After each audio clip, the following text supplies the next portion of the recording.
আজকের সমাজটা অদ্ভুত হয়ে গেছে। পার্কে গেলে, ক্লাবে গেলে, রেস্টুরেন্টে গেলে কেউ কিছু বলে না, বরং বাহবা দেয়। কিন্তু কেউ যদি 2 দিন পর পর তিলক পরে, তুলসী মালা পরে মন্দিরে যায়, তখন শুরু হয় ফিসফাস। দেখো দেখো, বড় সাধু সেজেছে। কেন? ভগবানের নাম নেওয়া কি অপরাধ? ধর্ম পালন করা কি লজ্জার?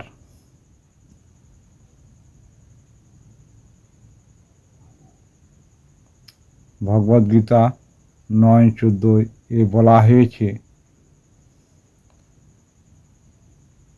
সাধুগণ সর্বদা ভক্তি সহকারে আমার নাম কীর্তন করে।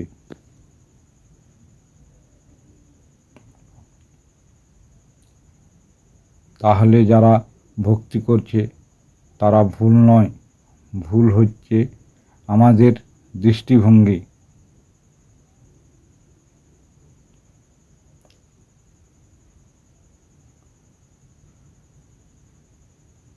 সত্যি কথা হলো, আমরা এখন ধর্মকে নয়, মানুষের মতামতকে বেশি ভয় পাই।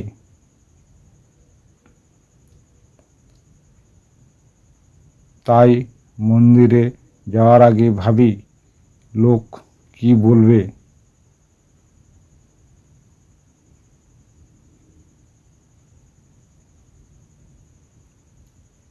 কিন্তু একবারও ভাবি না, ভগবান কি খুশি হবেন?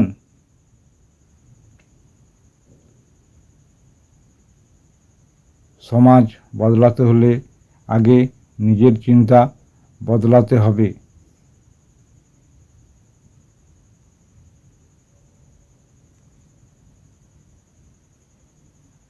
ধর্ম কখনো লজ্জার নয়, ধর্মই আমাদের পরিচয়, আমাদের শক্তি।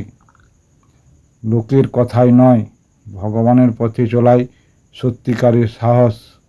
হরে কৃষ্ণ, জগন্নাথ প্রিয়া। রাধে রাধে। ভিডিওটি ভালো লাগলে লাইক, শেয়ার ও কমেন্ট করুন। সাবস্ক্রাইব করে পাশে থাকবেন। নমস্কার।